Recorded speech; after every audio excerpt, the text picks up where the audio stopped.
Hello friends, welcome to my channel. இன்றைக்கி நம்ம சிம்பிளாக முட்டை குழம்பு எப்படி செய்யலான்னு பார்க்கலாம் வாங்க. இது வந்து சாதத்துக்கு, தோசைக்கு, சப்பாத்திக்கு எல்லாத்துக்குமே சூட் ஆகும். இது செய்யறதுக்கு ஒரு கடாயில் 2 ஸ்பூன் அளவுக்கு எண்ணெய் சேர்த்துக்கோங்க. எண்ணெய் நல்லா சூடானோடனே 2 வெங்காயத்தை நல்லா நீல வாக்கில் கட் பண்ணி சேர்த்துக்கோங்க. வெங்காயம் ஓரளவுக்கு நல்லா வதங்கி வந்தோடனே 1 ஸ்பூன் அளவுக்கு இஞ்சி பூண்டு பேஸ்ட்டு சேர்த்துக்கோங்க. இஞ்சி பூண்டு பச்சை வாசனை போகிற வரைக்கும் நல்லா கலந்து கொடுங்க. கருவேப்பிலை கொஞ்சமாக சேர்த்துக்கோங்க. பச்சை மிளகாய் 2 சேர்த்துக்கோங்க. சேர்த்துட்டு தக்காளி 3 தக்காளியை நல்லா ஃபைன் பேஸ்ட்டாக அரைச்சி சேர்த்துக்கோங்க. தக்காளி பச்சை வாசனை போகிற வரைக்கும் நல்லா வதங்கி வரட்டும். உப்பு தேவையான அளவுக்கு சேர்த்துக்கோங்க. சேர்த்துட்டு நல்லா கலந்து கொடுங்க. தக்காளி பச்சை வாசனை போக வதங்கினதுக்கப்புறம் 1 ஸ்பூன் அளவுக்கு தனி மிளகாத்தூள் சேர்த்துக்கோங்க. 2 ஸ்பூன் அளவுக்கு மல்லித்தூள் சேர்த்துக்கோங்க. 1 ஸ்பூன் அளவுக்கு சிக்கன் மசாலா சேர்த்துக்கோங்க. 1/2 ஸ்பூன் அளவுக்கு மஞ்சத்தூள் சேர்த்துக்கோங்க.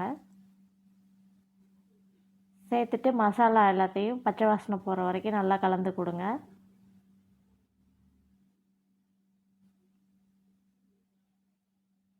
மசாலா நல்லா வதங்கி வந்தோடனே 1 கப் அளவுக்கு தண்ணி சேர்த்துக்கோங்க. தண்ணி நல்லா கொதித்து வந்தோடனே தண்ணி நல்லா கொதிக்கட்டும். தேங்காய் பேஸ்ட்டு 1 கைப்பிடி அளவுக்கு தேங்காய் நல்லா பொடியாக கட் பண்ணி சேர்த்துக்கோங்க. 1 ஸ்பூன் அளவுக்கு சோம்பு சேர்த்துக்கோங்க. 1 ஸ்பூன் அளவுக்கு கசகசா சேர்த்துக்கோங்க. சேர்த்துட்டு கொஞ்சமாக தண்ணி சேர்த்து நல்லா ஃபைன் பேஸ்ட்டாக அரைச்சி எடுத்துக்கோங்க.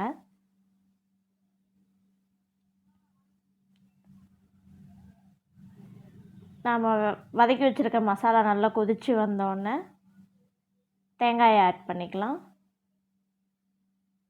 தேங்காய் பேஸ்ட் சேர்த்துட்டு கொஞ்சமாக ஜார் மட்டும் கழுவி சேர்த்துக்கோங்க.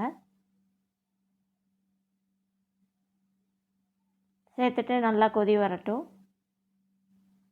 இப்போ நாம் 5 முட்டை வேக வச்சுருக்கோம். அந்த முட்டையை இதில் சேர்த்துக்கலாம்.